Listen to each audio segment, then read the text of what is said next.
बिस्मिल्लाहिर्रहमानिर्रहीम। अच्छा बेटा, हम आज एक्सरसाइज 2.1 कर रहे हैं। सही है। एक्सरसाइज 2.1 में बेटा हमें कौन सी चीज़ मांग, हमसे discriminate form of the quadratic equation मांग। तो सबसे पहले आप लोगों को ये फार्मूला चाहिए कि discriminate form of the quadratic equation है क्या चीज़। तो वो मेरे पास याद रखना है, b² माइनस 4ac याद रखना। वही आपने इक्वेशन से 4ac लेना है, ठीक है। लेकिन discriminate form of the quadratic equation क्या है, b² माइनस 4ac। सही है ना, समझ आ रहे हैं आप कुछ बात? Yes sir. कि b² माइनस 4ac सही है ना। Yes sir. फिर अच्छा, तो अब हम क्या करें, हम जा रहे क्वेश्चन नंबर 2.1 में। अगर आप बुक में से देखें तो 2.1 में कहता है कि find the discriminant of the following quadratic equation. तो मैं सबसे पहले पार्ट नंबर 1 ले रहा हूँ, जो कि मैंने पहले से लिखा भी है कि 4² माइनस 4ac। तो सबसे पहले अच्छा आप लिख ले कि हमारे पास सोल्यूशन इधर लिख दें, तो आपके पास गिवन यही चीज़ है, ठीक है। सो वी नो डेट के discriminant form of that, so वो है b² minus 4ac is equal to 0। सो आप इसमें से अगर आप देखें तो इसमें गिवन में अगर आप देखें a इज इक्वल टू 1 है, b is equal to minus 4 है और c इज इक्वल टू 13 है। सही है ना। अब ये तीनों उठा के इस डिस्क्रिमिनेंट फॉर्म में आप पुट कर दें, या इसको आप इस तरह कर दें 1 नंबर क्वेश्चन दे, आप put this value in equation number 1। तो b² में अगर आप देखें तो -4 होल स्क्वायर -4 अपनी जगह पर a की जगह 1 और c की जगह 13 आ जाएगी। सही है ना। अब आप ये देखते जाओ, फिर हमारे पास आ जाएगा इससे 16 और इस तरह -4 1 4 और 4 13 से का साथ अगर आप मल्टीप्लाई करो तो मेरे पास आ जाएगा क्या चीज़ 52। और इस तरह आपके पास ये आ जाएगा क्या चीज़, अगर आप इससे निकाले तो -36 आपके पास ये फॉर्म आ जाएगा। क्योंकि उसमें सिर्फ हमसे मांगा गया कि आपने डिस्क्रिमिनेट फॉर्म को फाइंड करना, मतलब वो चाहते कि आप पहले तो समझ सके कि वह क्या चीज़ डिस्क्रिमिनेट फॉर्म। सही है ना। तो आप ये है एक्चुअली ट्रांसक्रिमिनेट, आप दोनों पार्ट्स बिल्कुल इस तरह ही है। सही है ना। तो अब इंशाल्लाह हम जा रहे हैं कुछ।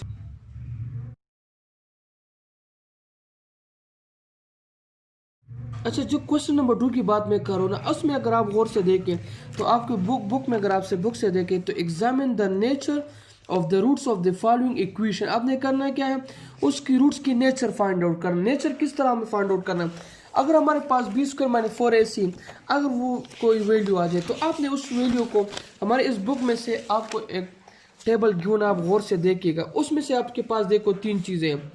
आपको कहते हैं कि b² minus 4ac is greater than 0। तो क्या होगा, रूट अनइक्वल होगा, रियल भी होगा और रेशनल किस सूरत में होगा, अगर उसका परफेक्ट स्क्वायर बनता है तो वो रेशनल होगा, अदरवाइज इरेशनल है। इस तरह आप अगर वो b² minus 4ac is equal to 0 मतलब डिस्क्रिमिनेट फॉर्म 0 के बराबर आ गया तो वो रूट्स आर इक्वल, उसको हम सिर्फ क्योंकि 0 के बराबर आ जाएगा तो हम उसको इक्वल कहेंगे। सही है। और अगर ऐसे ये एक्चुअली ग्रेटर लेस देन 0 आ जाए तो हमारे पास क्या होगा, root are unequal and imaginary होगा। सही है। अब हम सॉल्व करें तो आपको आसानी से पता चल जाएगा। अब देखते जाओ, तो हम इसको वही आपके पास सोल्यूशन लिख लेते हैं। फार्मूला आपके पास है कि अच्छा इसको इस तरह का a is equal to 3, b is equal to -5 और c इज इक्वल टू 1। सही है। अब इसमें आपके पास जो फार्मूला है तो इस तरह है कि b² minus 4ac is equal to 0। अब b की जगह आप पुट करें 5 अच्छा इधर कर ले -5 होल स्क्वायर -4 अपनी जगह पर आ जाएगा और a की जगह आपके पास क्या है 3 और c की जगह आपके पास 1 है। सही ना। अब आ जाते हैं ये से 25 -4 3 12 बन जाएगा। Yes sir. तो अब इससे बन जाएगा आपके पास क्या चीज़ 13 बन जाएगी। 25 से 12 निकाले तो 13। तो अब हमारे पास अगर आप गौर से देखें तो this is actually discriminant form है ना b² minus 4ac।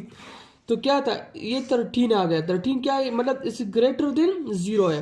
Greater than 0 है क्या, नहीं है। 13 0 से बड़ा, तो हमारे पास ये क्या होगा। अच्छा दूसरा, इसका कंप्लीट स्क्वायर तो नहीं बन सकता, 13 का कंप्लीट स्क्वायर तो है नहीं। तो हमारे पास आप देखो जरा बुक से, क्योंकि आप बुक में कह रहे हैं कि 4 अगर discriminant form is greater than 0 तो है तो ग्रेटर देन 0।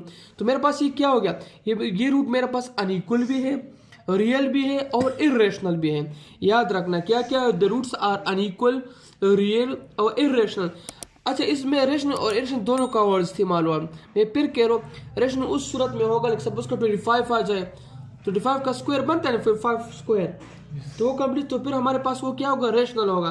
लेकिन चूंकि 13 का तो होल स्क्वायर बन नहीं सकता, तो उस लिहाज से हम क्या कर सकते हैं, हम नहीं लेंगे, सही है। अच्छा, इसमें अगर आप दूसरे को जरा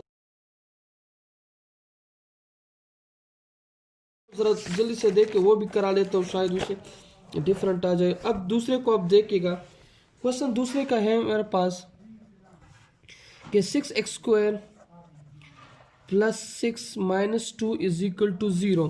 तो अब क्या कर लो, मैं क्या कर रहा हूँ, अब देख तो वही a is equal to 6, b is equal to 1 and c is equal to -2 बन जाएगा, सही है। अब b² माइनस 4ac, इसमें एक लाइन ड्रा करता है आसानी हो सके, ठीक है, इज इक्वल टू, अब इसमें आप देखते जाओ, पुट करते जाओ, b की जगह 6 तो सॉरी b की जगह 1 माइनस 4 की जगह 4 और a की जगह 6 और c की जगह -2। तो अब देखो 1 माइनस, अच्छा तो इससे बन जाएगा 4 2 8 और 8 के 48 बन जाएगा ना 48, और ये बन जाएगा माइनस और माइनस प्लस 49 बन जाएगा, सही है। क्या बन गया मेरे पास 49। और अगर आप देखें तो ये कंप्लीट स्क्वायर भी है, तो ये वैल्यू भी वही है, इसका कंप्लीट स्क्वायर भी बन गया। तो ये रूट्स क्या है मेरे पास, वही है कि रियल भी है, सही है ना, और क्या है ये 0 से बड़ा है, रेशनल भी है, रियल भी है, सही है ना, और अनइक्वल भी है। अनइक्वल, रियल और क्या है, रेशनल इसलिए कि उसके कंप्लीट स्क्वायर बन गया, सही है ना।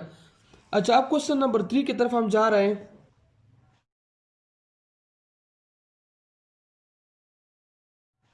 अच्छा, क्वेश्चन नंबर 3 में अगर आप देखें, for what value of K the roots of the following equation are equal, क्या कह रहे हैं कि हमने के का वैल्यू फाइंड आउट करना है, द रूट्स की, के का मतलब के की जो रूट्स हमारे पास आ जाते हैं, अब हमने उसको देखना है, बिल्कुल क्वेश्चन नंबर 2 की तरह। लेकिन इसमें सबसे पहले आपने क्या करना है, के की वैल्यूज का हमने फाइंड करना है। तो के की वैल्यू अगर आप सवाल को गौर से देखेगा तो वही आपने डिस्क्रिमिनेंट फॉर्म का फार्मूला लिख दें, b² minus 4ac is equal to 0। अच्छा, b की जगह मेरे पास के बन जाएगा तो k² बन जाएगा, सही है ना, और माइनस अपनी जगह पर 4, अपनी जगह पर a की जगह 1 और c की जगह 9।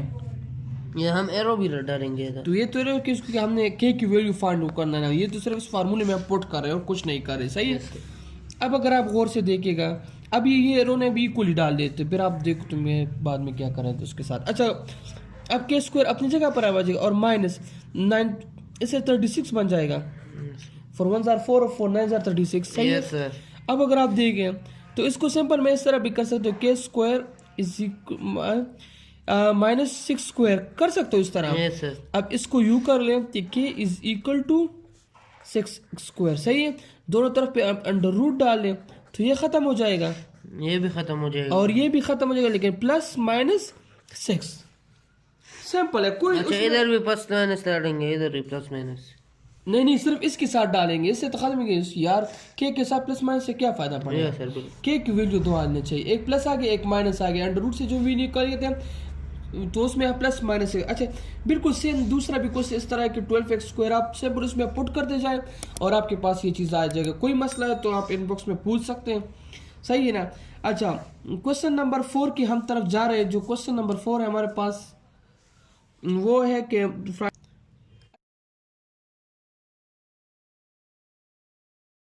अच्छा, क्वेश्चन नंबर 4 की तरफ अगर आ देखें तो उसमें पूछ रहे कि determine whether the following quadratic equation have real root and if so find the roots. अगर मेरे पास इसका रूट्स रियल आ गया तो देन आप इसकी रूट्स को आपने क्या करना है, फाइंड करना है। किस तरह कर, आप गौर से देखें सवाल को। सबसे पहले तो मैंने चेक करने के आई मेरे पास रियल है कि नहीं है, this is actually the question. So first of all we can going to solve the question that के to find the question are real or not, its value are real or not. So b² minus 4ac, वही आपने इसमें से value put करने, b की जगह अगर आप देखें तो 5² बन जाएगा और माइनस अपनी जगह 4, a की जगह आपके पास 1 और c की जगह 5 बन जाएगा, सही है। तो आपके पास बन जाएगा 25 माइनस 20, तो अगर आप देखें 5 बन गया, सही है। तो मेरे पास देखो इसका तो कंप्लीट स्क्वायर नहीं है ना, लेकिन रियल तो है ना, ग्रेटर देन 0 है ना, सही है। तो वही आप जो बुक में आपको मैंने अभी बता दी वही से अगर आप देखें तो आपके पास ये क्या होगा, रियल भी होगा और ये जो है ना अनइक्वल होगा और इरेशनल होगा, क्योंकि इसका कंप्लीट स्क्वायरिंग तो नहीं है ना। जब complete squaring it is mean के इट इज इरेशनल फॉर्म, सही है। अब हमने क्या करना है, हमने इसकी रूट्स फाइंड आउट करना है, ठीक है। तो आप इस तरह कर ले कि आप क्वाड्रेटिक की फार्मूला यूज़ करें, फैक्टराइजेशन यूज़ करें, या जो चीज़ भी आपने कहा। तो अगर आप इस चीज़ को गौर से देखें तो मेरे ख्याल में सबसे आसान तरीका है ना कि हमने क्वाड्रेटिक इक्वेशन नो फाइंड इस तरह कर ले, आप लिखते कि now find the roots by quadratic formula, सही है ना। तो आपके पास फार्मूला किस तरह के, x is equal to minus B plus minus under root B square minus 4ac divided by 2a, सही है। तो अब इससे गौर से ये मेरे पास a का बन जाएगा, ये मेरे पास b बन जाएगा और ये मेरे पास c बन जाएगा। अब गौर दे देगा, b की जगह आप देखें तो प्लस माइनस 5 बन जाएगा और प्लस माइनस इधर b स्क्वायर आ जाएगा तो b स्क्वायर 25 बन जाएगा माइनस और 4 अपनी जगह पर a1 और c 5, सही, डिवाइडेड बाय 2 और a मेरे पास 1 है तो इस तरह बन जाएगा।